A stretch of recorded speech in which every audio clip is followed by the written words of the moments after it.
everyone! Today we are going to read Kipper's Monster by Mick Inkpen, and Fox is here to enjoy the story too. So let's begin. Tiger had a brand new torch. "It's the most powerful torch there is," he said to Kipper.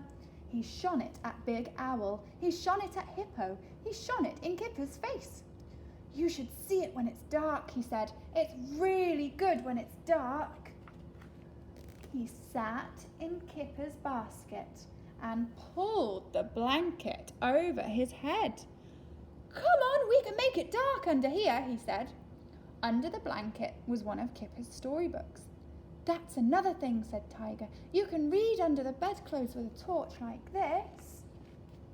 Kipper began to read.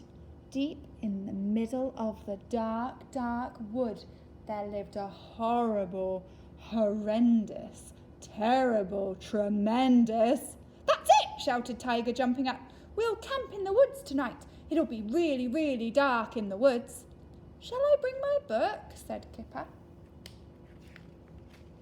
So they took the book and some biscuits and they put up their tent in the middle of the woods, at the bottom of the big hill.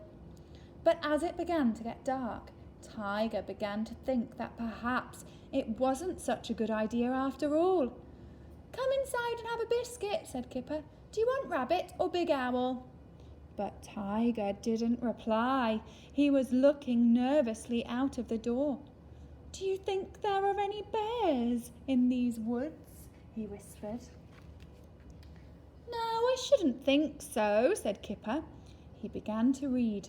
Deep in the middle of the dark, dark wood, there lived a horrible... But Tiger wasn't ready. He asked Kipper to sit next to the door instead of him. And when Kipper tried again to read, Tiger got up and zipped the door shut altogether. I wonder why Tiger's doing that. Do you think he might be feeling a little bit scared? I think so. But the third time Kipper tried to read, from somewhere outside the tent, there came the most terrible, tremendous, horrible, horrendous screech.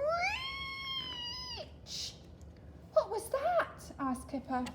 Tiger said nothing. "Let's go and look," whispered Kipper. So they crept out of the tent and into the woods, shining Tiger's torch ahead of them.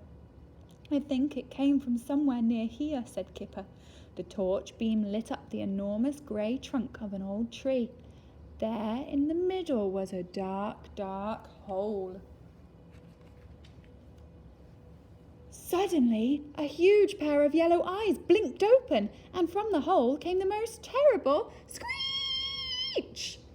They shrieked and ran, bumping into each other and sending the torch flying. They scrambled into the tent and lay there panting hard, listening. "I think it was just an owl," said Kipper. Yes, it was just a silly old owl. But behind him, the shadow of something was growing on the wall of the tent. Something with horns. "Oh no, what's that shadow? Who does that belong to? What do you think?" Let's find out. "It's a horrible, horrendous monster," squealed Tiger. The shape on the tent grew and grew till it was looming above them. Then it slowly changed into a shape that Kipper had seen before. What do you think it is? Do you know? Kipper crept back out of the tent and walked towards the torchlight, and there, caught in the beam, was a little snail. Kipper picked up the torch and let the snail crawl onto his paw. He looked at the snail closely. Its horns curled in and out as he touched them. They're not horns, are they? "I found the horrible, horrendous monster. Look, Tiger." Tiger peeped out from under the blanket. He saw the snail, he saw its shadow, and he felt silly. "Shall I read the story now?" said Kipper. But Kipper never did get to read his story, because they went home to Tiger's house, where they put up the tent in Tiger's bedroom, and Tiger got to read it instead. There we go. There's the end. And oh look, there's some ladybirds on the page. How many ladybirds can you see?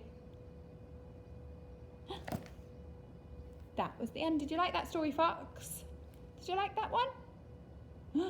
I don't think that was his favourite, do you? Look, he's sleeping. Goodbye, everyone. I hope you enjoyed the story.